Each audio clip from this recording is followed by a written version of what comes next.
Hello. Today is March 12th, 2010. We're meeting today with Mr. Warren Wille at his home in Windsor, Colorado. My name is Brad Hoops. I'm the interviewer for the Northern Colorado Veterans History Project. Welcome, Warren, and thanks for sitting down to tell your story today. Well, it'd be quite a story. You wouldn't believe it anyway. Let's start out, if we could. Tell us a little bit about yourself, your date of birth, where you were born, a little bit about your family. Okay, I was born September 21st, 1920. And it happened that my wife was born in the same hospital a month earlier, and my first daughter was born in the same hospital quite a few years later. Is that right? Yeah. Where were you born? St. Paul, Minnesota. St. Paul, Minnesota, okay. But in the summers, we lived at White Bear Lake, and I liked that for hiking around, and also did a lot of swimming near the lake. That was worth a lot. Outside of that, it was pretty much the usual boyhood experience. Had an older brother, younger sister. Younger sister loved swimming. When she's just 3 years old, she'd swim out to someplace, and couldn't even make it. She knew she couldn't. She knew one of her brothers would go get her. My mother wouldn't let her ever go alone. And let's see. I met my wife at McAllister College in St. Paul, Minnesota. Went there 2 years taking pre-law, and I got to know everybody there. I liked the college. Worked on the campus, good thing. But then I was a career for law, so I was at law school, University of Minnesota. But I never really got with it because that was in the fall of 1940, yeah. And we knew we were going to go into war, and I was in the National Guard. Oh, you kind of felt it was in the air that we would eventually get sucked up into the war? We even had to go to camp 3 weeks that summer. We know it was coming. Now, you said you were in the National Guard? Okay, when I was 16 years old, I lied about my age. And I'll explain that paid off later on, big money. Don't tell Uncle Sam. No, don't keep that secret. I wanted to play in the band. And the band played rehearsals, $1.15 a week for each weekly rehearsal. And it got paid every 3 months. And by that time, I knew my wife. And to buy her an ice cream cone, I'd wait till that 3-month check came in and bought her the ice cream cone. Now, what instrument did you play? I played trumpet. Is that right? What they had in those days was a standard 28-piece regimental band. I was not a musician, but I could play loud and long for praise. We had a lot of fun playing in the band, yeah. Well, before we get into your further into your story and your military experience, let me ask you about one question that another historical landmark or period during that time. Do you remember much, or was your family affected much by the Great Depression? Yes and no. We never had money left over. My dad was a lawyer. Of course, people couldn't pay him. You know how that went. Nobody had. And we just watched it. We never went. We always had what we needed. But my dad said you should always have a dime in your pocket in case you need car fare or something like that. And we just lived at a block from the store, and everything was pretty convenient. Okay. Like we walked 2 miles to high school against, 30 below, and against the north wind. But these were the days of the Giants. We were hardier in those days. So you graduated through the St. Paul school system, and then went, you said, to college, University of Minnesota? Well, no, McAllister College, 2 years, pre-law. Okay. And in those days, the law school just required 2 years of college before you went to law school. See, my dad was a lawyer. It turned out my brother was. But it ended up I was in the ministry. My dad said, well, with 2 lawyers in the family, you need a minister. So you went 2 years at McAllister, and then only 1 quarter at the University of Minnesota, because on January 6th I was called into active duty. And that was kind of a lark too, because that was before the war. We knew nothing. What year was that? Were you called? January 1941. See, for Pearl Harbor, December. Right. Okay. In near Riverside, California, Camp Han opened up the place. Oh, I enjoyed that. We could hitchhike. So you shipped off to California? Yeah, and that was a lot because we all knew each other, the band, and we stopped on the way once in a while to have a parade to get exercise. And California had a charm in our minds, and it was. We, came from Minnesota in January. Right, yeah. Came down to Riverside, flowers blooming, green grass. We'd hitchhike wherever we wanted to. Had a good time. That's when I bought my car. 1931 Model A Roadster. It was cut down from the low windshield, top back, rumble seat, $80. That was a good car. So you guys were called up and you were still doing band procedures or what? Yeah. We'd play concerts, parades, goof off. We had weekends free. Play cards. What are you doing a band? But Yeah. no military training. No, not at all, huh? Oh, I remember sometimes they had us play reveille, in the dark. So we'd stagger up there in the dark early in the morning and go down the regimental street playing the beer barrel polka or something, not using any music. And the first sergeant had to wake us up. And the only reason we got up, he would have been in trouble. And we liked George. We all knew each other. Yeah. So to keep him out of trouble, he had to do it. We weren't very military. Yeah. Well, now, I imagine, and correct me if I'm wrong, I mean, a lot of people during that time and in your generation really never ever traveled too far away from home. Now, you're all the way in California. Was there any tinge of homesickness or anything in that regard? Or was it nice because you had friends there? Or? No, we had friends, and my folks came out. Oh, okay. And Ruth, my wife's folks came out. She came out. I think at the time she came out, the folks who got engaged. Yeah. I better keep that straight or she'll clobber me. So you got engaged when you were out in California? Yeah. Okay. All right. And so basically through 1941, it was just more or less what you were talking about, just playing in bands and goofing off. And Yeah. Where were you and what were you thinking when Pearl Harbor was bombed? Do you remember that? Well, about December 1st, the regiment went up to on maneuvers to San Francisco. It's an anti-aircraft regiment. And we'd been there about 3 days. It was a Sunday. Sunday we were able to buy a streetcar ticket for 2 bits, I guess, tour the town, and we did a pretty good job of that. I got acquainted with San Francisco. Incidentally, we lived at the Maritime Museum, a big white building about 4 blocks west of Fisherman's Wharf, a very prominent building. Our living quarters were down in the locker room. There's near San Francisco, in San Francisco, where everything was nearby for walking. Right, yeah. Well, on December 7th, we got off the streetcar about 4 or 5 in the afternoon, and see people said Pearl Harbor was bombed. I didn't believe it, but in those days they had extras, papers, extra. Yeah. We couldn't believe it. Well, we took our time getting back to the base because we knew we'd be stuck when we got there. We couldn't do anything about it. And it was a little bit gloomy. I remember sitting in that building looking over the harbor. The night before we went down to the harbor, saw the ships being loaded with labeling tanks and airplanes for the Philippines. Well, they never got there. They went to Hawaii. And the next day, they're painting ships from white to gray. It was a gray, misty morning. Oh, boy. Riding my wife. What was the atmosphere in San Francisco? Because it wasn't the California coast kind of worried about a potential invasion? Yeah, because they had blackouts every once in a while, but people were dead serious.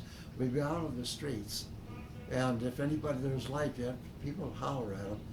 But one time during a blackout, the only light was a headquarters building at an aircraft. Well, they eventually figured out it shouldn't be on. Funny things that.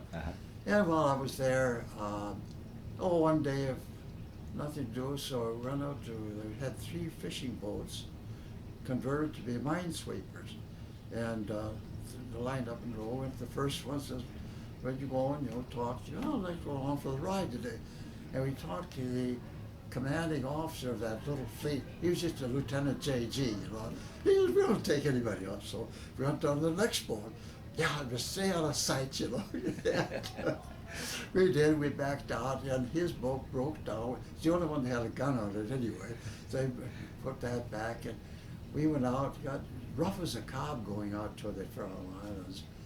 And one of the sailors asked me if I wanted to do his 2 hours up in the crow's nest. I said, what do I do? To just see if we're towing that electrical cable that's used. So he says, when you're over the water, just hang on. Then we'll go this way, you go on. I did real well up in the crow's nest until the wind shifted and the diesel fumes came. Oh. I stuck it out. Oh, then we also had a good thing going. A good friend of mine in the band was a promoter. He promotes everything. He promoted the position that he and I would work in the message center. That meant I had 2 jobs. If I wasn't, they couldn't know. If they didn't know where I was, I said the other job, either the band or the message center. Well, that's made to order, And we were responsible for the 12 vehicles to give them to the people that needed them. We may not have had enough vehicles for everybody, we had enough for ourselves. Remember when Sunday afternoon, the Jeeps, we'd wave at the girls going through the Golden Gate Park. It was a lot of fun. Now, were you guys still up in San Francisco, or did you come back? San Francisco. Oh, okay. Stationed in they called it Aquatic Park, it's a maritime museum. Okay. And then my car was down in near Riverside, California. Well, you couldn't leave. It was a war. Right. Yeah. So I told my good friend that I was going down to get my car, and he understood. Cover me for. Well, nobody knew where I was except at Reveille in the morning. And this guy, if you knew him, he could pull this off. He says, well, when I called my name, he's in there sleeping, but he spent all night taking some new officers to from the 211th Regiment of Vallejo. And he just got back, he's in there sleeping, y'all go get him now. We all knew each other, we weren't got each other. But there I was driving my roadster in the cold January. I pulled in the afternoon. The powers that be didn't know his powers. But then I decided to fly and took a visit home. To get into flying? Yeah. What made you? I always wanted to fly. Is that right? So if I figured I might as well. I knew things weren't going to last with the band. Yeah. Eventually broke up. Yeah. And well, I passed and orders came through. Then they said, well, we don't have any place for you to go. You can stay here at the city or you go home. So I said, well, I'll go home. I went home hitchhiking, San Francisco to St. Paul by way of Los Angeles and Grand Canyon. And hitchhiking was easy. In April of '42, uniform, you get a ride right away. Some ranch, I want to see Grand Canyon. Some ranches took me out in the middle of no place. I waited out there in that cold wind for the first car came along. They stopped, picked me up, and we were the only visitors of the south rim of Grand Canyon that day. Is that right? You're whale enough or not. And well, then I spent the day with those people. Went back to Flagstaff, got a ride, got off, drove all night, lady and her little boy. Got out at Amarillo, Highway 66, you've heard of that. Uh-huh. And the first car came along, stopped. And he was going to St. Louis, wanted me to drive all night. That's 2 nights in a row. Let's see, I was young. Yeah. He was doing St. Louis, more hitchhiking. It took me a week to get back there. Is that right? My wife was practice teaching in Red Wing, Minnesota, on the way to St. Paul, so I stopped there. Well, she had a ride up there earlier that day. Her uncle promised, or she said, I'll take you up there. I said, no. An hour later, no ride. He came by and took me out there. And that lasted 89 days. You were back home 89 days before you were called back? Yeah, I'd hear from Uncle Sam twice a month. once with the paycheck, once with the extension of the furlough. And I'd hang around the college. I just lived a half mile away. I knew everybody there. And after a couple of months, they asked Ruth, is he still in the Army? But one night, telegram, or no, the last night we were together, we didn't even know we were out canoeing in Lake Phelan, had canals and lakes, and a moon that lasted all night. Next morning, the telegram, away I went. Oh boy.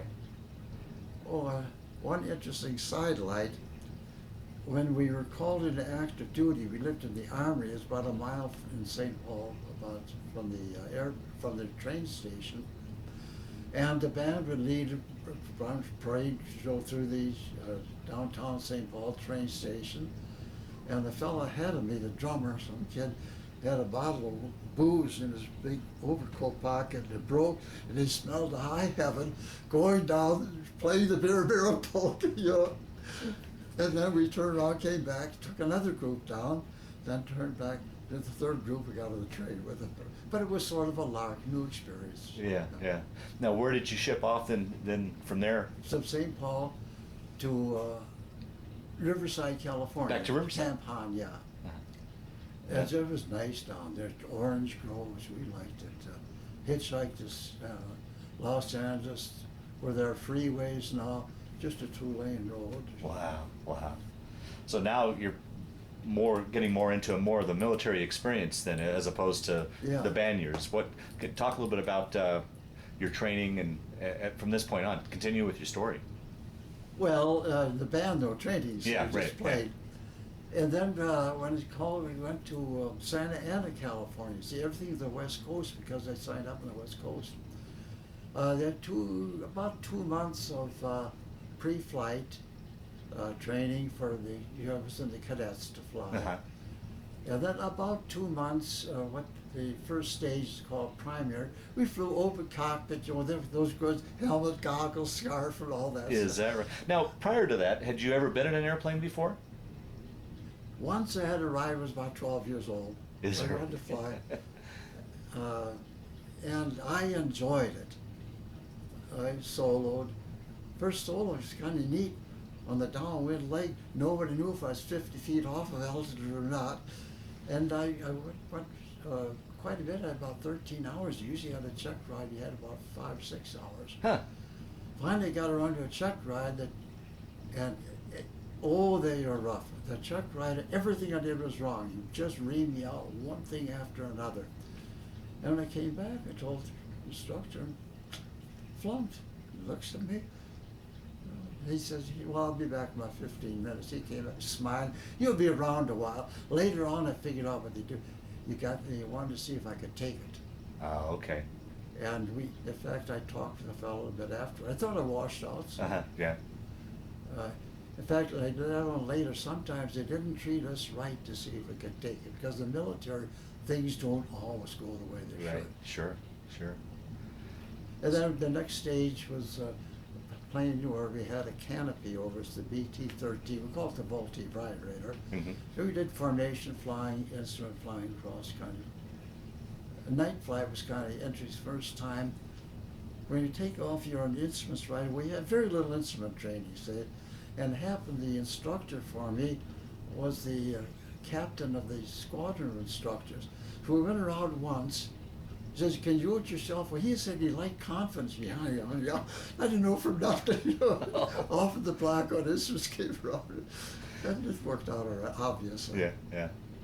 And then at that point, we had a choice to go single engine or multi-engine. And I chose multi-engine because I like to go places.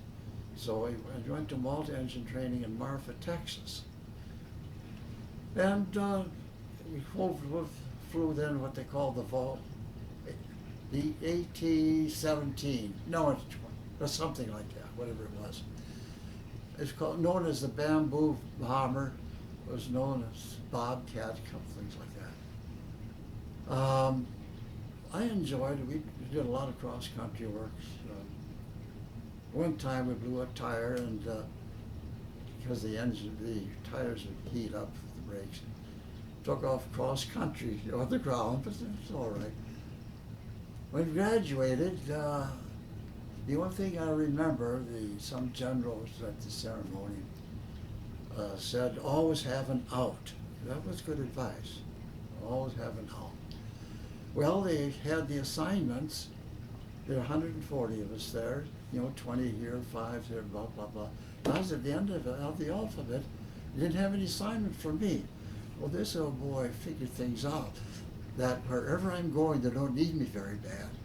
About a couple of days later, I got an assignment to Victorville, California. So I sent a telegram there asking for a 10-day delay en route. Well, the telegram didn't come.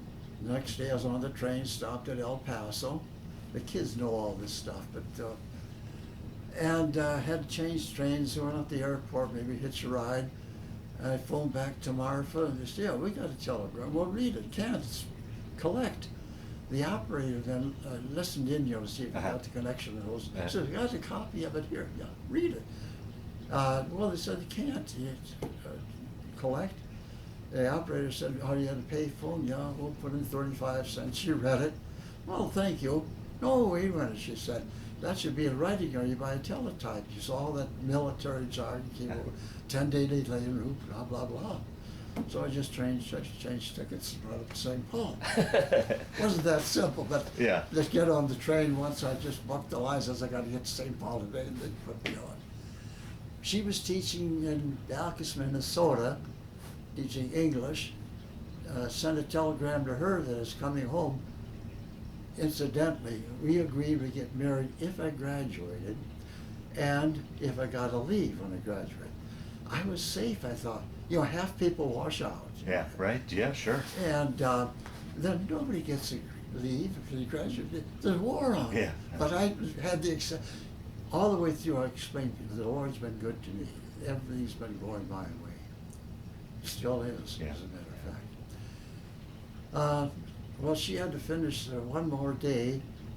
Holy Week was coming up and she'd have off because other teachers up there had gone to work at war factories, nobody replaced them. But she'd got that Saturday morning, bought a dress, big wedding Monday night.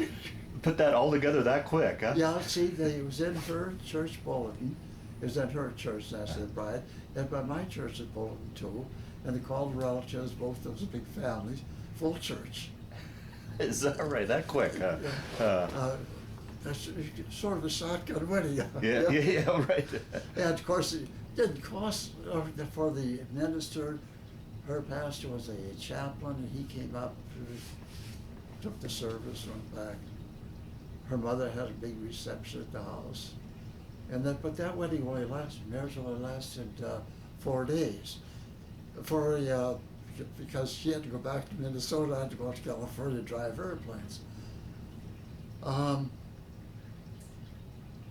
So no such thing as any sort of honeymoon or anything? Well, yeah, everybody takes a trip, Hawaii, Mexico. Yeah. We took a trip across the Mississippi River to Minneapolis. The folks had this summer cottage at White Bear Lake. Incidentally, her father's a real nice guy. He offered his car to go up to Duluth, but there was gas rationing. Oh, right, yeah. So we just went to White Bear Lake, was real close, 7 miles away. And she learned that I had to split wood for the coal stove, how to work a kerosene stove and all that. 4 days, 3 days there, or whatever it was. Then we left, had a party on the way. And she got out there in June, and in the meantime, I'd rented a cabin up in the mountains. There's no housing nearby, This was 40 miles away, Wrightwood, California. So she joined you after she got out of the school year? Yeah. Oh, okay. Yeah. And it was quite a job to get there. It took an order from the president, I guess, to get a train ticket those days. She got out there. And it was nice. We liked it. That's the job I'd like to keep. I'm going to sweat out the war on that. We flew at what they call the AT-11. It was, if you're familiar with airplanes, the Beechcraft Model 18. They modified for the glass nose for a bomb sight, and no seats. They had bomb racks 10, 100-pound practice bombs, 95 pounds of sand, 5 pounds of powder. And we were training them, and my job, of course, was driving up through the area. It was precision flying because it had to be everything right on the dot for the pilot. And then I'd spot the bombs over my shoulder, I could look over. They did it at different altitudes, sometimes high for with oxygen. Sometimes a low level, there's no bomb sight for that. The one that they had was no good.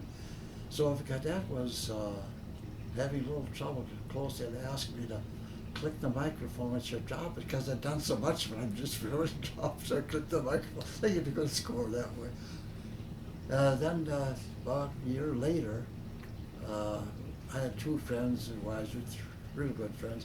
They decided to have a big, nice party when we got home at 2 in the morning. See, either I got in at 2 in the morning or got up at 2 in the morning. Every 3 weeks I'd change the shifts. But I lived like a civilian. I put on my brown suit, go fly my first, come back. Came home, they were all dressed up, long dresses and all stuff. And we announced, we gotta go. They announced to us that day, says, Willie, you're qualified for the B-29 program. And that was a super airplane. Right, yeah, yeah. Well, just a couple of weeks later, we left for Roswell, California. Coming into Roswell, for 100 miles, there wasn't even one tree. And Roswell was like an oasis in the middle of the desert. And then we went 2 months training in B-17s. They were the same systems. These airplanes are incredibly complex, which won't be. In fact, I'll explain the B-29 to you. Right, yeah. And she was pregnant at the time, and she left Roswell 1st of July, something like that. Go back to Minnesota? Yeah. Okay. We had the child in the same hospital we were both born. Yeah.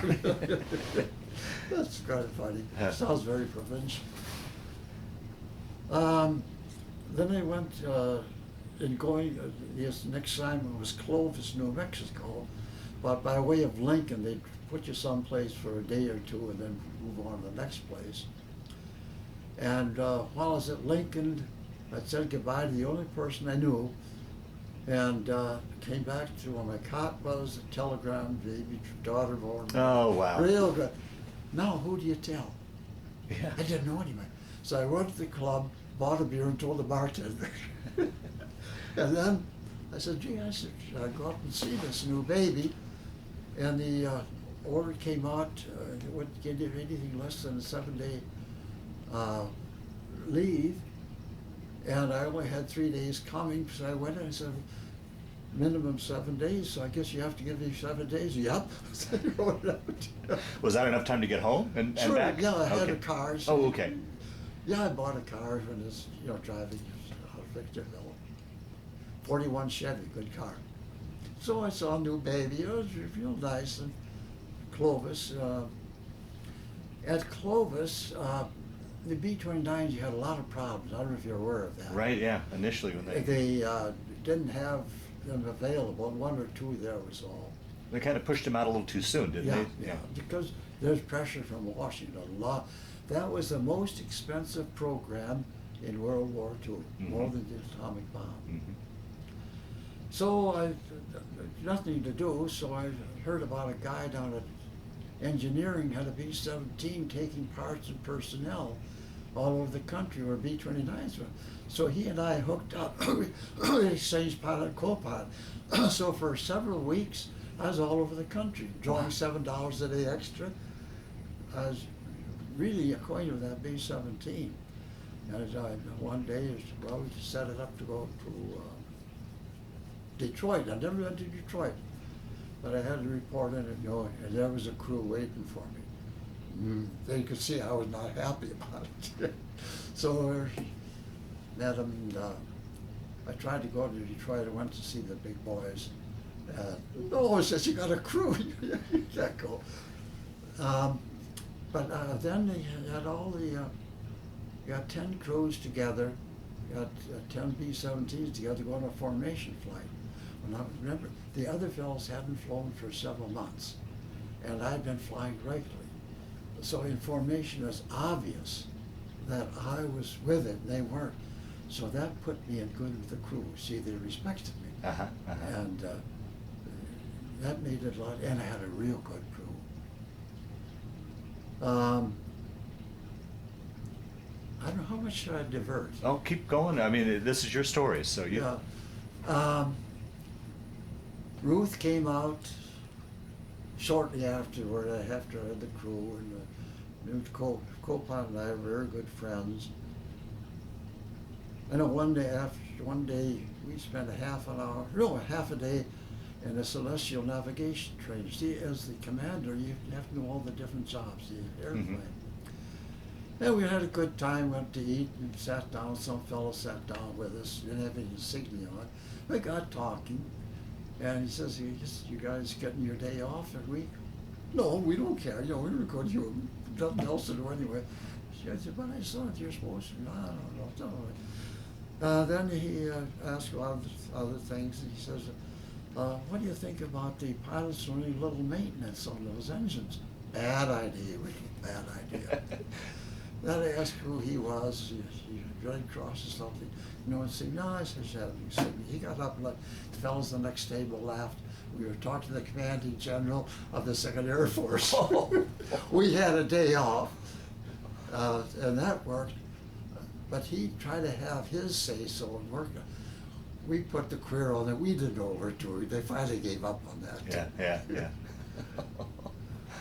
And eventually, just before we graduated, I had a top-notch co-pilot. We got called in and said, Willie, your co-pilot's qualified to be an airplane commander. I says, I know it. Well, they gave a long song, what do I do? If it goes.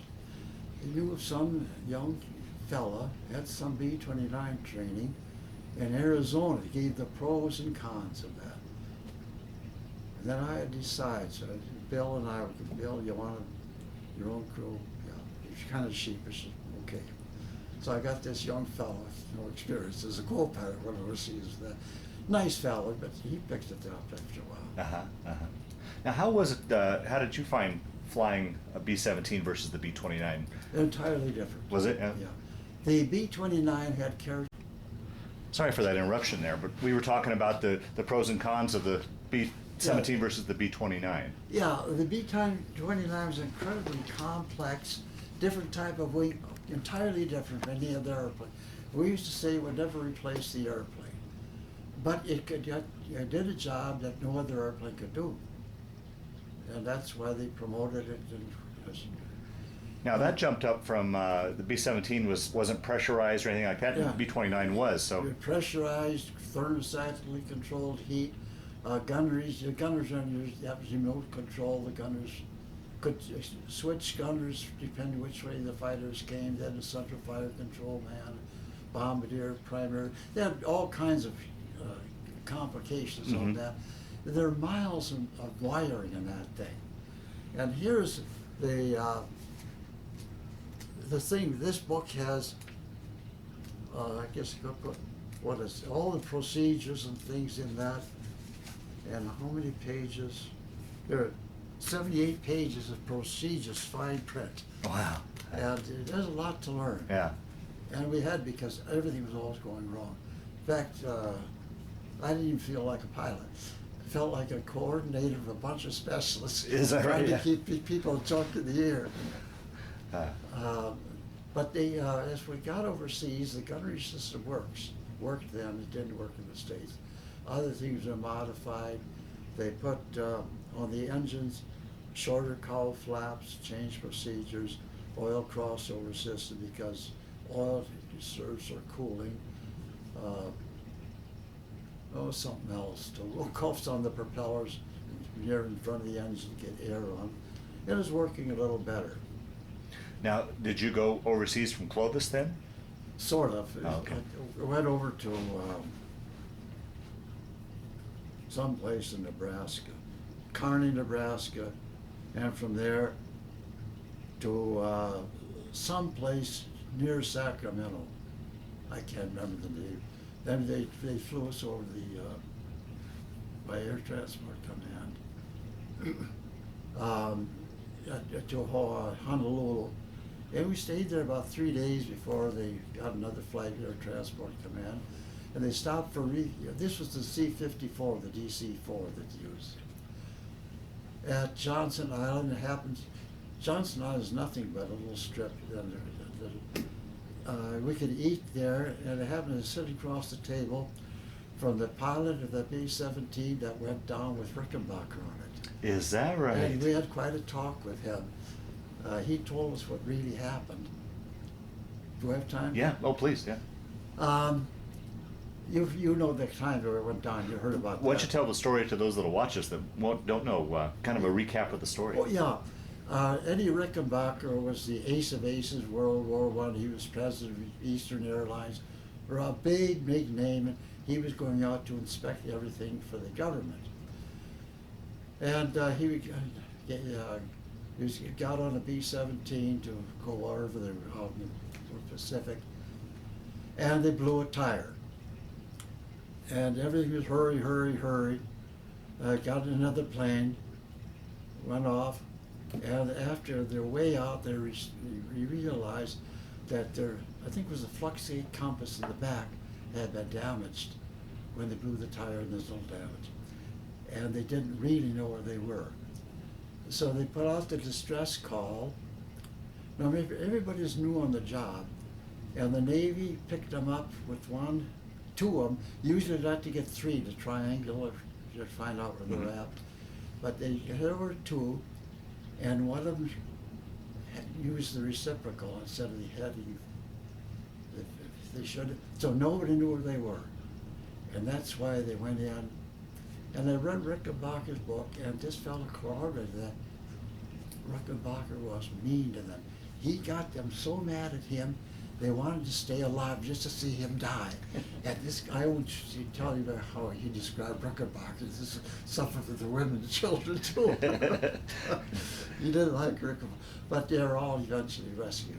They crash at sea then, or they go down? Oh yeah, they went down into the ocean, and they had the one-man life. Or no, there's a couple of one-man life rafts, and other of the bigger rafts. Okay. Some were picked up before others. Okay. So you're at Johnson Island. What's the time period? Well, to Johnson Island was maybe 7-8 hours, and then. Well, I mean, date-wise, on your way overseas, roughly. You can just give me a rough timeline, I guess. Got it on here. Yeah. Let's see. I left on the 10th of March and got to Saipan the 14th of March. From Johnson Island to Kwajalein. 44?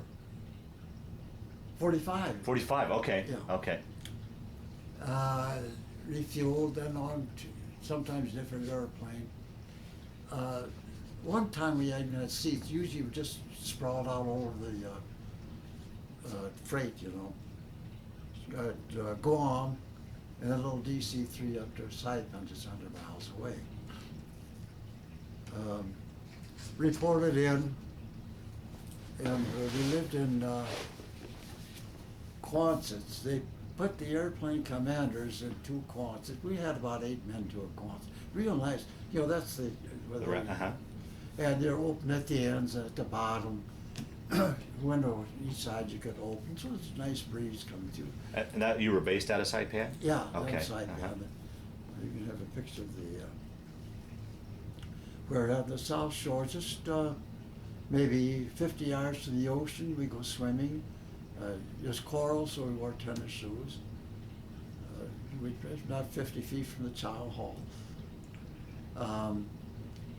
Pretty good. And fortunately, I went on a practice mission. We didn't have enough planes in training to have a big formation, and they put me on the end on the practice where I learned a lot. They spread all over, and they couldn't turn. When a turn was made, the one on the end had trouble keeping up. It was hard to fly in formation. You didn't have any reserve power. and the plane was heavy, you cut the power, you keep right on going. It's real, but I learned a lot in about 5 hours on that flight, how to stay when you're way out. And then when you're on the inside of a turn, you're close to stalling. And the only turn, that doesn't mean anything to you, but a third needle width, I forgot how long it takes to be turned around, but it's a couple of minutes because of the size of the formation. So I learned that. I think I went on a couple other flights too. Then my first flight over Japan was to go to 30,000 feet for a weather reconnaissance over Tokyo, alone, just my plane with the some weathermen aboard. And I said to him, that doesn't sound like a very good idea. No, I said, you're safe. They don't fire at the ground. We don't know why, but we're up so high. It's a backtrack. It took us 7 hours to get to 30,000 feet. Oh, geez. Loaded with gasoline. I forgot the weight, but it was probably 135,000 pounds. Plus 12 500-pound bombs just to drop any place you wanted. Well, we got up there after 7 hours. And then, they also said, then if fighters do come up, just turn downwind, and we were just as maneuverable as the fighters. But they didn't bother because it wasn't worth the effort for one airplane. For one plane. They have to send up fighters all over the end part. Yeah.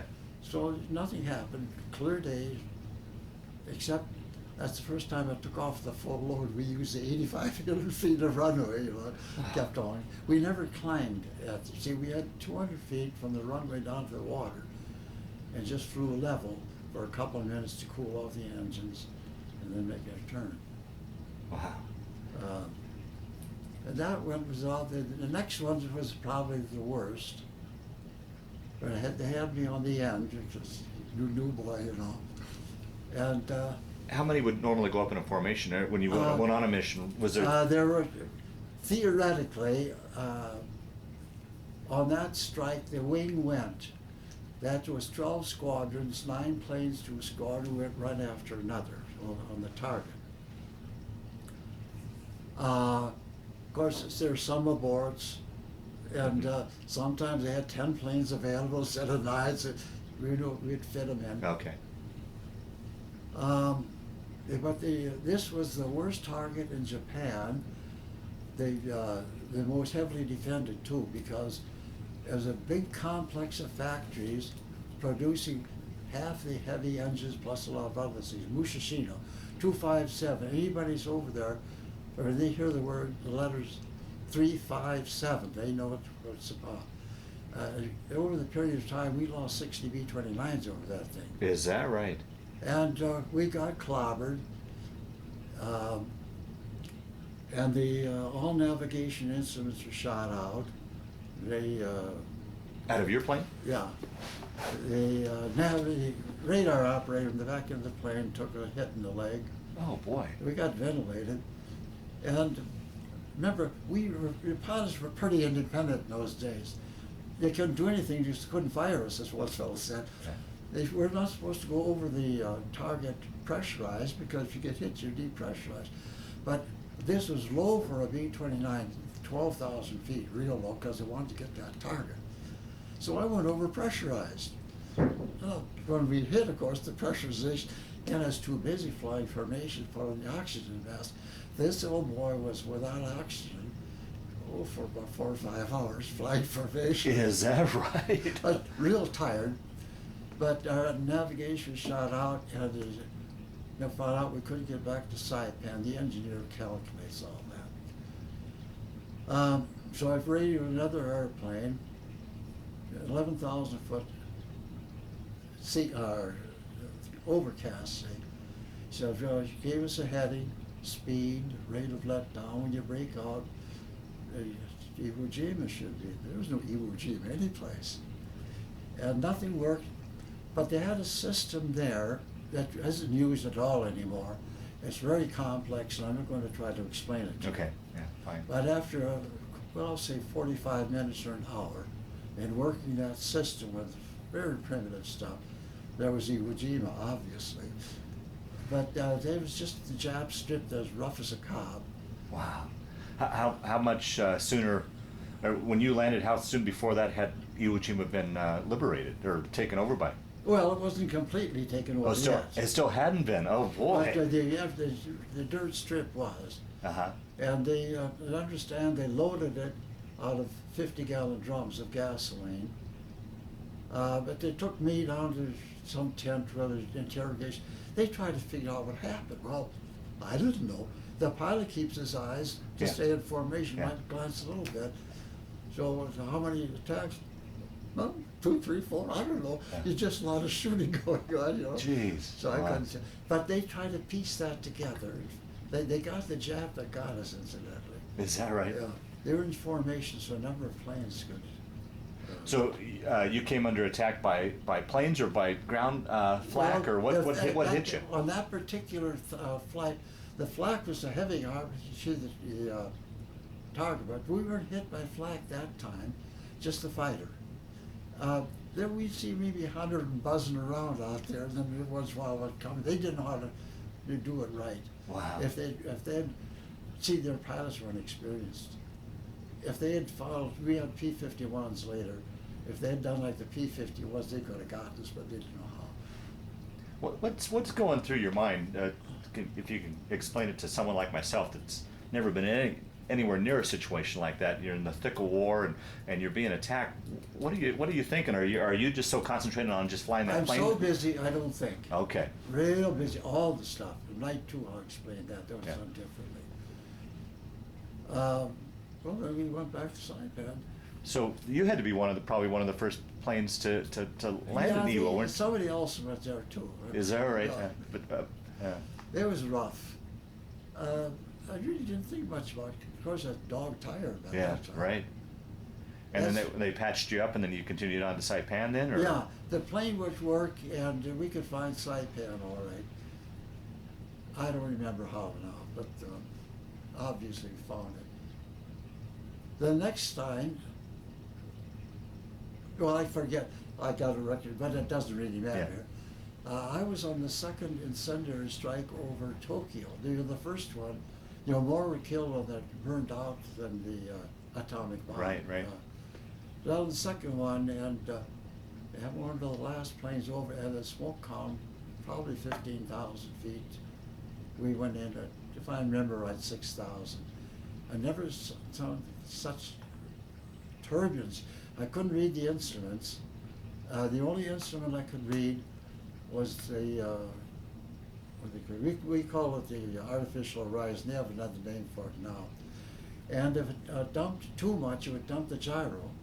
Some fellows went over an autopilot, but that gyro would dump earlier and they were tipped over. Mm. And all they could do, I remember my flak helmet fell off, caught my, you remember those trying to kick it loose? Wow. And I think everybody in the plane except me thought we were going down. I used a little forward pressure because it couldn't stall out. And when I came out of it, we were exceeding the red line for smooth air. Mr. Boeing built strong airplanes. Wow. And that particular one, they picked on me. Got caught in the searchlights. When you caught the search, you could. All of a sudden, the lights went out, and I congratulated myself. Didn't think any more about it. That happened 3 times. Then I realized each time the treasures started coming from a fighter. We figured out what they did. They caught us in the searchlights. They radioed and they turned off the lights. He could see our exhaust and get a bit closer. When those traces came by, they had to get old Willie on that first burst because he was long going up or down. Then they'd lose it, and then they'd pick us up again. And the gunners would shoot. We didn't use tracers. They were afraid we'd shoot on each other. But the gunners got, and they were really calibrated so they wouldn't hit into the airplane. But the turret in the back, the upper turret, was so closely calibrated, it creased both sides of the rudder. Is that right? Wow. And they could see our guns flashing, so they knew that we were, but I went up and down, they'd lose us. Wow, jeez. Speaking of night flights, I got one picture. It was taken by a plane around the 1st of August. The city of Toyama, about 300,000. This picture's been published. It happened, I was about the last of, I think, 100 planes. Look at that. Well, yeah, well, definitely after the interview, we'll put this, we'll Oh, okay. videotape that, and you Well, can tell a I'll little story. explain- I'll explain That the must have details. been a spectacular sight to look down upon. Well, it wasn't as big as Tokyo, you know, Yeah. because there weren't as many planes. Yeah. But it was really something. So basically, these firestorms produced kind of their own weather. Oh boy, oh boy, oh boy. Yeah. The turbulence was, you never believe. Ah, wow. And then there are other daylight strikes. I can't remember, I could look it up, it doesn't Yeah, matter. yeah. But I'd only finished 5 strikes over Japan, and I was at the club. Now, club was an open place. We had homemade furniture from Ludbury. That sounds real deal. He says, Willie, Colonel wants to talk to you. Okay, so the Colonel's sitting there. You want to talk to me? Yeah. He says, did anybody tell you I'm sending you and your crew back to the States for a month? I says, no, but it sounds good to me. He didn't know too much about it, but when he's talking to me, the sky got bluer. The white clouds were whiter. The grass on Tinian across the water was greener. The ocean was bluer. It's just amazing. Not that we lived in fear, but just... Yeah, oh, sure. Oh, absolutely. Well, the next day Uncertainty. we saw the general, and what people didn't know, we couldn't hit anything for very good reasons. High altitude didn't work because of weather. Mhm. Either the wind was too It was a strong. jet stream or something, wasn't Yeah, it? That, we didn't even know about the jet stream. Yeah. That was terrible. I won't go into technical Yeah, yeah. details. Even in, when we came in lower, the weather was bad. We didn't know it was going to be bad. The Russians wouldn't give any information. The weather comes from the Right. east. So we often went to the secondary, and we just weren't having any results that were satisfactory. Incidentally, before Iwo Jima, these losses were described as unacceptable. After Iwo Jima, so I owe my life to the Marines. Marines that, yeah. In fact, there was even a 50-year anniversary in Denver. Someone Mhm. got together for a celebration. Some Deweys at the Capitol. And they wanted a B-29 pilot who had to land there, and the grapevine led him to me, so I was on that committee. Is that right? Yeah, in fact, I was even on TV thanking the Marines for rescuers. They were about maybe 30 Marines there, and most of them had wounded. Oh, boy. That was a terrible place. Wow. Stunk. Now, we had, off camera, we talked about, can you tell us how long a mission was from Saipan to Japan? It was a long, Yeah, generally 14 and a half hours, but we were in Boy. that airplane over 15 hours, and we were dog tired. I'll bet. Yeah. They found out later the strain was more than we should have had. We get back, they'd give us a shot of whiskey, or if you went up by yourself, like a reconnaissance, they'd give us a fifth and we pass it on us. And half the crew didn't drink, so we had to. But instead of sleeping, I'd go out and swim. Oh, is that right? Yeah. Is that what you would do to reduce the stress? Yeah. Yeah, that okay. that helped. Yeah.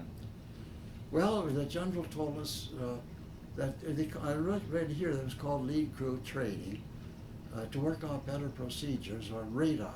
Radar was primitive. Now, how, of all the crews, how did, do you know why you I'll you never crew- know. Oh, I'll okay. never know. Oh, okay. I was not popular. I was a replacement. It didn't make sense. Another case where the Lord was good to me. Mm. You don't know why. Mm-hmm, mm-hmm. And our general said, we would like to give you a leave since you're going back to the States. You have to go home for a little bit and back. But Air Transport Command said no. Could get us back for the work, but not for the leave. But then he said, General LeMay, is that name ring a bell? He was the big boy out there, the big one at Guam. He's working on that for us, and we even laughed at our general. I bet he's working on that. He did. A couple nights later, I think it was 3 in the morning, They woke me up and says, "Willie, get your crew together. The plane leaves in a half hour. It takes 15 minutes to get there." This crew is scattered. I got them together. Packed like you don't even know what I'm talking. We got there. We got the lead. So you flew back, flew your plane back to the States? No, air transport. Oh, air transport. Okay, yeah, that's right. Okay. Took us back. We got back to St. Paul. They gave us tickets. And then. When was the last time you'd seen your wife and daughter prior to that? How long had it been? 2 months. Okay. They left, we left Clovis. We were back 2 months. So I had all the breaks. Yeah. And then, so we had the little baby. And so I took my good old 41 Chevy. And there was one city, 2,000 people in Lancaster, 3 major air bases. So that was the closest.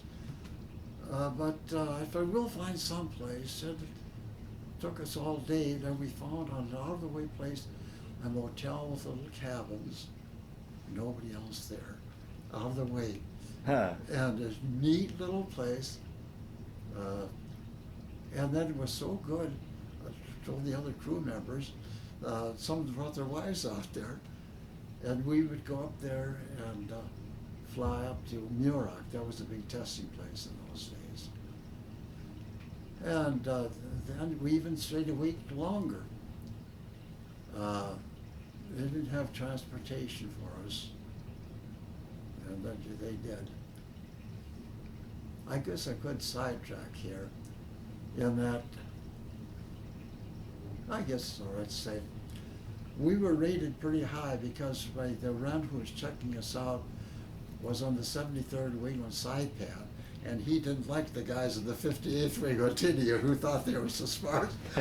So I think we got a real good rating.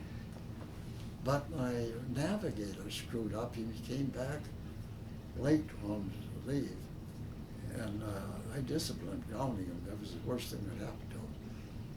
But the other found out the airbase disciplined him also. So the other officers came, so I relented. We got on a train. Oh, Ruth I sent home on the car in July across the desert with a baby, and one of the other crew members' wives, a little girl, went through there. It was hot, you know. Oh, boy. The baby drank water like mad. They finally got home. On the troop train, there's no guiding cars, so at the end of about supper time, they stopped at some city and said, "Get out for an hour, you're on your own to find something to eat." Then back to Saipan. They put me right to work. I got back in the forenoon, test flight, about 1 o'clock, and 5 o'clock taking off be Pathfinder over Ida. Oh, Ida, they didn't. Wow. Oh, geez. They kept me going from then on because I had all the privileges.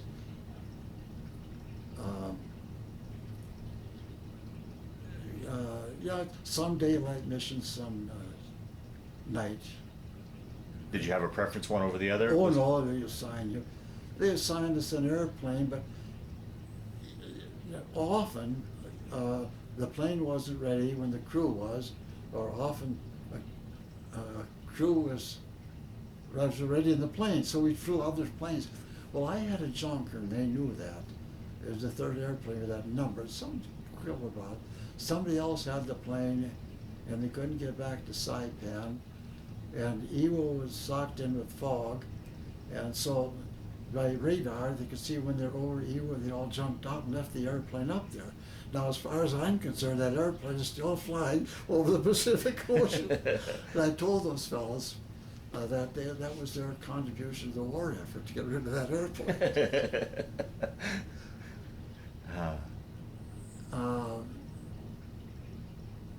You want me to go on? Sure, yeah, please. Yeah. See, in 1 week the war ended. About 2 weeks after I got back there. Back on your second time back? Yeah. 2 weeks later. And now, how many missions did you run between when you got back and? It's 7. So you 12 missions altogether. You Yes. flew. Yeah. Now the official record shows 15, but there are 3 aborts Oh, okay. for various reasons. Then the war ended. Well, I could tell you the night before the North War ended, the second atomic bomb was dropped. Now, did you, when you heard about this bomb, did you have any idea what this thing was? Well, I do. Who knows? Yeah. It could have been exaggeration. Yeah, yeah. Then then by that time the second bomb was dropped, and I guess this is for real. But the war didn't end. Mhm. You see, they kept it going, and it happened after the second bomb. I had some Marine friends up there, and I was laughing. You guys gotta go be occupation Japan. I'm going home. The next day, I was taking off to a strike over someplace in Japan. But on that one, I was in the lead element, and one engine went bad, and I had to abort. In fact, I wanted to help form the squadron, then turn back. They could all see because the engine was smoking and popping, which left me available. It was either that night or a night later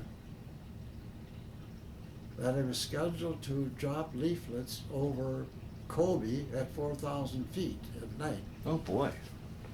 Leaflets, zillions of them, to put them in bombs, explode Uh-huh. over the city.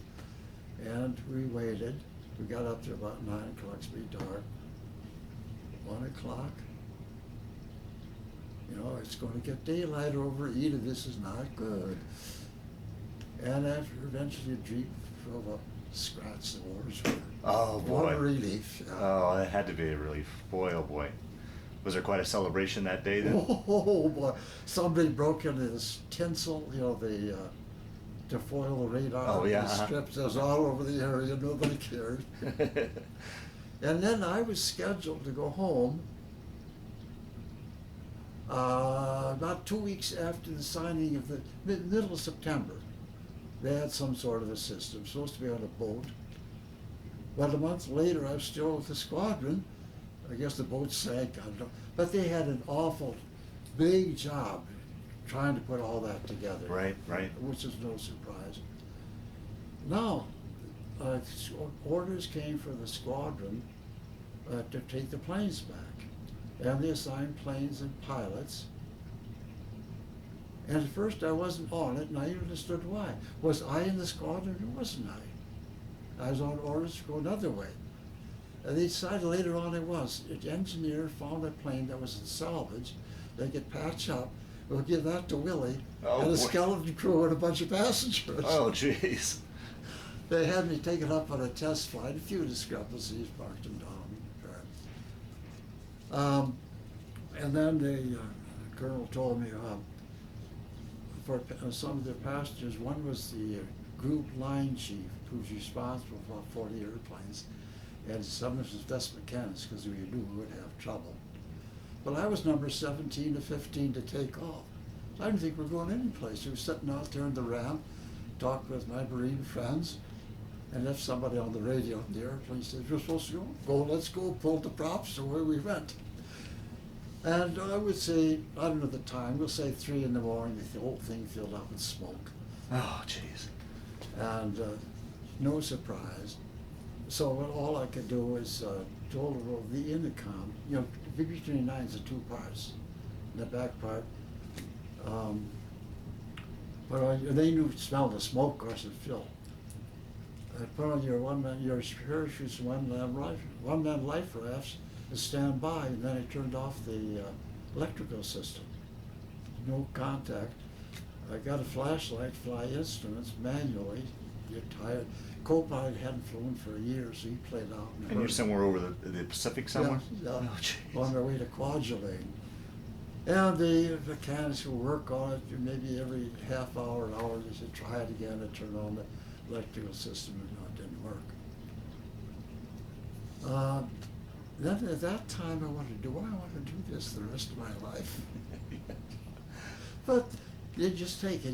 And then I thought, gee, in the war you expect trouble, Well, we found Kwajalein. They tried to fix it enough so it didn't burn, but a lot of stuff was burned out. The autopilot and other things were burned out. And I couldn't sleep. It was too hot. Kwajalein, so Well, at the end of the day, we took off for Honolulu. And I was so tired. At Honolulu, I had a day off. I just slept. Mm. Then when they took off at Honolulu to come back to the States, they went in the plane, they told me what was happening. It happened in back. One of the passengers was invited to sit in the seat of the radar operator. It wasn't working anyway. He put on the headset, smelled the smoke, and heard me. And he thought, wow. Now these are passengers, these are air crew men. Yeah. They had 2 air crew men back, that was it. So they didn't even know how to put on their parachutes. And that's where I was negligent. You see, we didn't always do things we were supposed to. That was my job. It wasn't spelled out, but it was obvious that they were trained to do that. I could have asked the fellows in back to do it. Maybe they did. I know they didn't. It was dark, and 2 of them they were telling me this. They had been drinking, I think.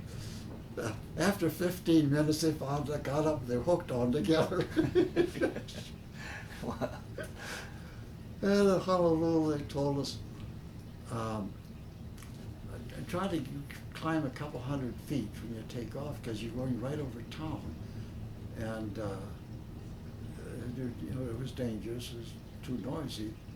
But then he said, but you guys are responsible for the airplane. This was not good. I looked at the records here. We weighed 120,000 pounds. That's pretty heavy. Although at times we took off at 140,000, too much, 137 Wow. So we took off. I looked out the window. There the buildings were in bad wingtip, you see, because you couldn't climb. And that wasn't the end of the troubles. Engines overheated. Now I know what happened. They set the spark for 130 octane in Saipan, and I bet we could put 100 octane in Honolulu. But I was tired. I went back to sleep a little bit. I got up, and there was a crewman flying the airplane, and the co-pilot was sitting next to the engineer having a cigarette. That's who's flying this airplane. Well, this guy used to be a flight engineer. I wondered if he could fly. Yeah, okay. So I got him out. They were off course. We had an awful time finding Oh, jeez. in the haze. I put on my dark glasses, sunlight. Went into thick haze over Sacramento. Found the airport. And the mistake I made then was I had my dark glasses on, so I forgot to take them off. Found the airport, and I did not see an airplane ahead of me on the final approach. And we hit, we call it prop wash. The bottom dropped out of the airplane. And I would say, at that time, I used all the skill I'd gained in 3 hours of flying to keep that nose down, all head control, full, full. I could have called for power, and it went through my mind, if I call for power on the wrong side, that's it. And just leveled lost and greased it on. My engineer was the engineer. We were taxiing back, said, Skipper, that's the first time I was afraid when I flew with you because he knew what happened. Wow. So I never flew a B-29 again. Yeah, wow. You go through all that war, make it through the war and all the troubles you had just getting home. Yeah, some did go down a Kwajalein because that was level with the ocean. And they told us, be sure to climb a little Kwajalein. 2 went down in the water there. Wow. I forgot to ask you, can you give us, which Air Force were you in? Well, overseas, the 20th Air Force. 20th? Yeah. And what was your bomb group? Can you give me all the... 498th Ground Group, 875th Squadron. 875th? Squadron, okay. So you're back in Sacramento, back in the States? Took the train home. Right away, were you? Oh, I think the next day. Oh, is that right? Not home. We went to Sioux City, Iowa, where we were there. The next morning, we got in one day, and the next morning went through and got home. But I met on the train a fellow whose wife, you see, we mingled and talked with people. Lived in Minneapolis. She was going to drive down, so she called Ruth, took my wife down. Oh, is that right? Overnight, next day we got out, and they took us back to the car. And the next morning, I guess it must have been Monday, I walked down the University Street in St. Paul, free as a lark. So no, you discharged in Sioux City? Yeah. Oh, okay. The way was wide open. Now I backtrack a little. When the war ended, I found I was still alive, and I wanted to do something worthwhile with my life. And I think if flying, there'd be the time and the money. Law, there's plenty of opportunity. My dad was. Within a couple of weeks, this flying job tentatively was cooked up in California. So I went to work in a refrigerator factory for a while until Christmas. We lived with my wife's folks there. Everything was temporary. And then there's still no word from California, but it's still pending.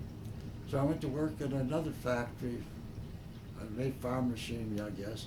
But I told them I'm going to get a phone call one of these days. And after a while, the phone call came.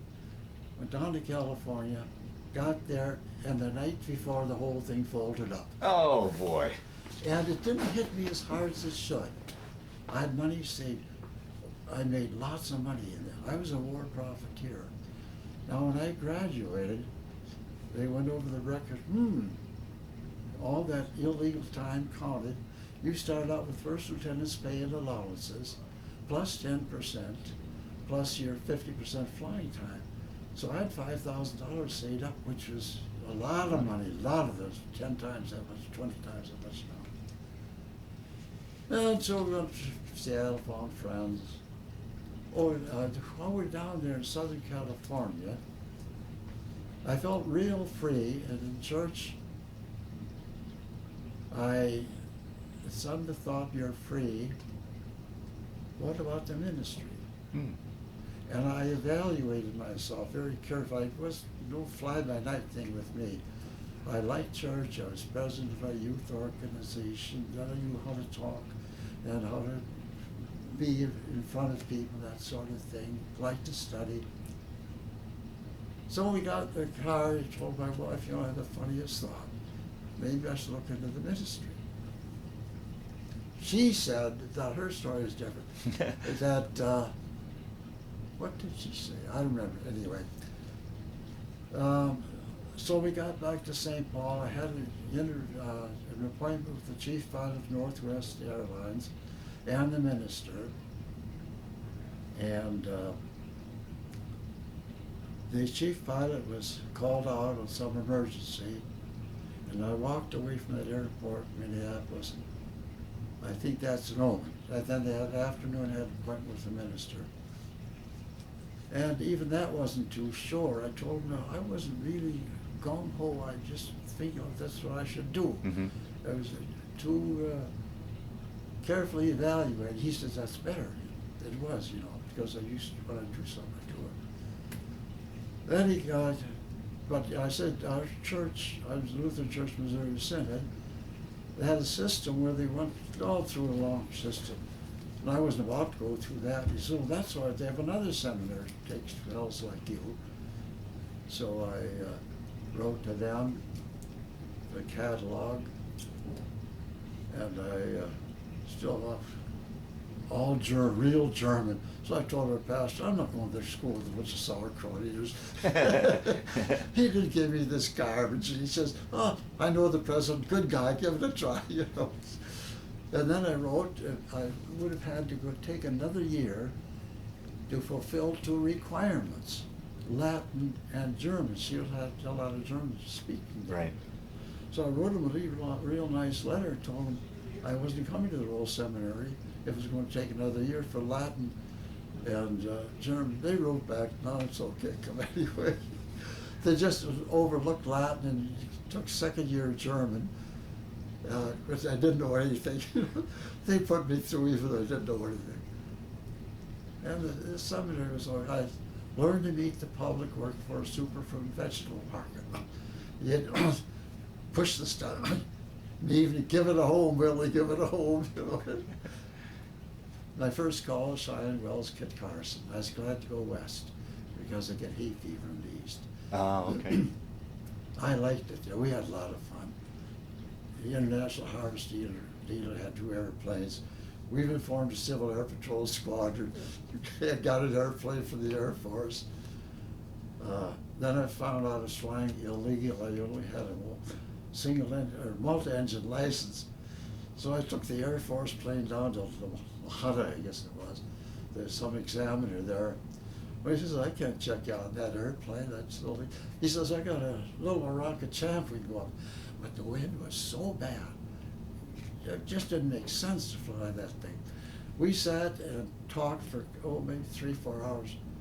He says, let's give it a try. And this light airplane, that fierce wind, we went around the patch once, and that qualified me for my commercial license single engine. He said if I could handle that, I could do anything. Then we started kindergarten, and I enjoyed the work there. How long were you out there? About 1.5 years, almost 2 years. Got to call to Denver the same day the kindergarten opened. I think I wouldn't go when that was just kind of a struggle. The circuit council urged me to come. So finally I took 3 men from Cheyenne Wells and 2 from Kit Carson up to Denver to look it over. And this guy was a real smooth operator. He spent the day with us showing what I would do. And on the way home, they were talking about them being a training place for the new pastors. So my main ministry was in Denver. I was there 22 years. Wow. And I was interested in outreach. People didn't know anything. And the Lord blessed that work. I was in a situation that was ideal for me. After 22 years there, I might mention, I worked just about all the time, but we lived next to the church and had meals together. Didn't think like the family, went to camp and things like that. But in the ministry, there are so many different things, you can't get bored. As you go from one thing to another, you keep going for a long time. I felt it was time to go. I couldn't analyze it at the first. I called the district president. So I get to call him. He says, why, Warren? I haven't heard anything wrong there. No, nothing wrong. In fact, everything was going real good, real good. I felt, so I took a call, full-time youth evangelism, for about 8 months. It was something entirely different, something like a sabbatical. Okay. And then I took the call to Trinity Greeley here, because I like parish ministry. And I retired out of there, but I knew the people at St. John's, Fort Collins, because I was circuit counselor, I went things, and I knew the pastor. And at some kind of a conference, one fellow announced his retirement. And later I told the guys, you know, I'm going to retire and go to work for one of you guys. Because I was at that age. But, this lady on this fellow, did you mean it? Yeah. So we arranged this, and I moved to Fort Collins. And I loved it. The pay was low because I was getting Social Security loan. I enjoyed it thoroughly. I didn't have the overall responsibility. Oh, what a difference that makes. But I had to be responsible for some areas. And then after 10 years, I cut back. I was slowing down. I was 75. And then I cut back more. I think in 2002, something like that, with a heart attack. After that, I cut back a little more. And then that brings us up to date where I was seeing double. But the Lord's been, I had breaks all the way through. Well, that leads to a question. You know, obviously you got in the ministry and your faith is very strong. Did you call on that during your war years when you're overseas? Did that play in? Not a bit. Is that right? Yeah. We went to church in Clovis. No, it was at Roswell once. The minister gave a talk on that, and I thought interesting. Just dismissed it. That's right. Ruth said she had thought about it. She wouldn't say anything because you know wouldn't do it. No, never. I wasn't scared of the ministry. Just, but from that time on, everything went my way. Huh. At Cheyenne Wells, there's a fire in December or January. The wheat farmers were free. We remodeled the church. They got to know each other better. Started the kindergarten. Never flew there. And Denver, I fit in with everything. And then that little sabbatical with youth evangelism was good for me, opened my eyes more. And here, I like it here. I'm living in luxury. Yeah. Because I continue to work, and we never lived expensively. Growing up in the Depression, we didn't spend a lot. Yeah, right. So I came here with savings, and we were able to come. I'm able to come here because of, well, the Social Security and some pension money, plus annuities, and then even back up. But the Lord supplies it. Yeah, yeah. Good kids, they moved us, 5 kids. You got 5 children? Yeah. Uh-huh. And how long have you been married now? It'll be 67 years this year. Let's see, that's next month. Is that right? So it's a long time. And any grandchildren, great-grandchildren? 14 grandchildren, 10 great-grandchildren. Wow. The grandchildren are scattered. In fact, our oldest daughter had 4 daughters, one in Boston, one in California, one in Minnesota, and one in Louisiana. And they all get along good. The next daughter had a daughter living in Longmont, a son, the oldest son is living in Louisville, Kentucky. He's the brains of the family, an actuary. Next son living in Centennial, Colorado. That's next son in St. Louis. We have a family reunion about every 2 or 3 years, and everybody enjoys it. The last picture we had, there were 40 in the picture, but one of them does photography work. He got the 5th one, and the 41 of the that was the extended family. Is bigger now, but I don't think all of them will be able to come. When young couples start work, they don't get off. Sure, certainly, yeah. But that's coming up in July. Wow. And now we let the kids take over. They do it all. Ruth and I did it at first. Uh-huh. Speaking of reunions, have you ever had any sort of reunion with your crew or with the squad or anything? Has there been anything like that, or ever kept in touch with the guys? It didn't mean much to me. Yeah. Just briefly, I was sort of an outsider. Mm-hmm. I did have one interesting sidelight. In Denver, I got a phone call. The guy says, "My name's Mike Janasco. I know you, but you don't know me." Okay. He says, "I was on your plane. I was in the squadron." But they knew the pilots, but I didn't know all the enlisted men. You know. Yeah. And he was one of the air crew members in the back. That settled things down. There's a panic. And he's the one that settled down. Take it easy. This happens all the time. And he was only half lying. Well, he had a daughter going to school in Boulder, Mines. Came out to see her, so I took him for an airplane ride. And he was secretary of the 73rd Wing, and I got the stuff, but I didn't bother going anything. The crew called me up once. I guess I'm like my father-in-law. I live in the present and future, not in the past. That's why I got trouble with this. Sure. Yeah. Okay. Well, we'll start to wind down this interview, Warren. Is there anything that I didn't ask you that you wanted to talk about, or any stories as we've gone along that you wanted to add, so that we make sure we kind of round out and get the most out of this interview that we can? I can. I've talked long enough. You can have anything to ask. Okay. One question I always like to ask towards the end of the interviews is, how do you think that experience, that your war experience, how did that play into your life, affect your life, change your life at all? Or Or was it just simply a chapter you went through? No, it gave me command experience. I had to do talk once. I even put some notes down. Didn't read them yet. Let's see.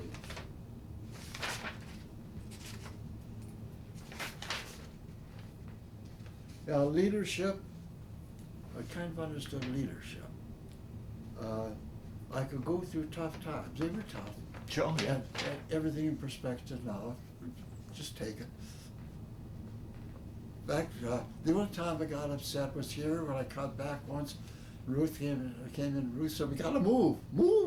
Good Samaritan go broke." I was pretty upset. Well, it turned out the administrator, good guy, and the girl came up and explained that we had the new elevator corridor go right through my study. Oh. Now, I'm a sociable person, but not that sociable.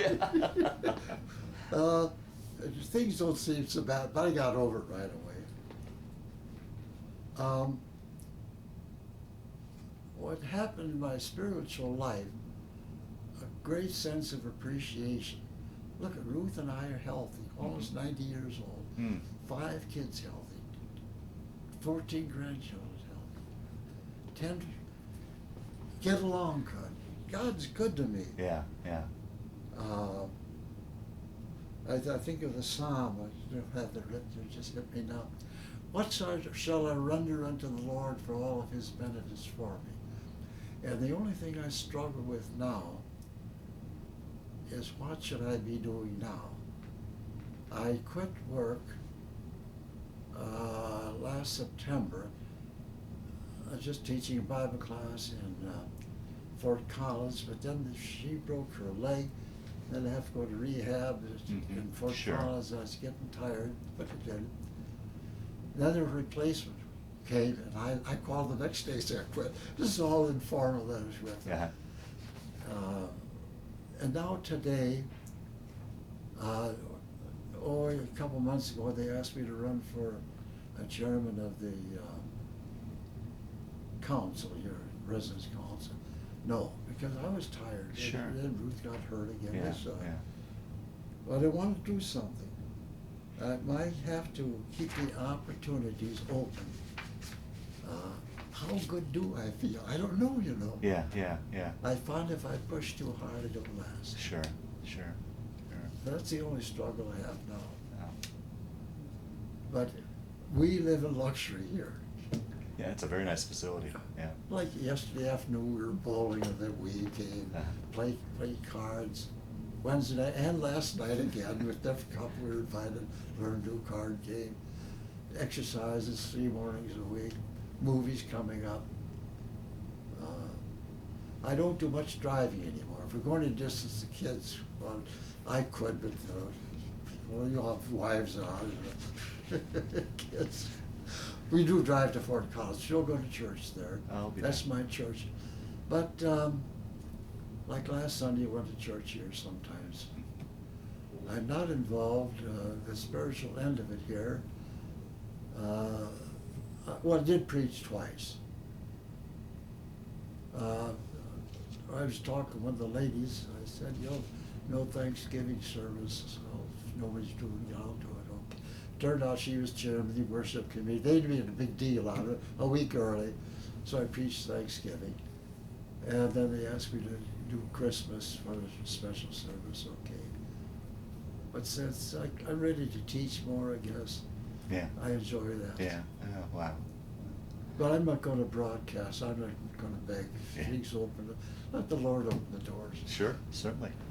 Well, Warren, we'll finish off here. Is there any closing statement or thoughts, advice, anything you'd like to give to anybody that will watch this tape someday to cap off this interview or not? I don't have any words of wisdom. I need them. Okay.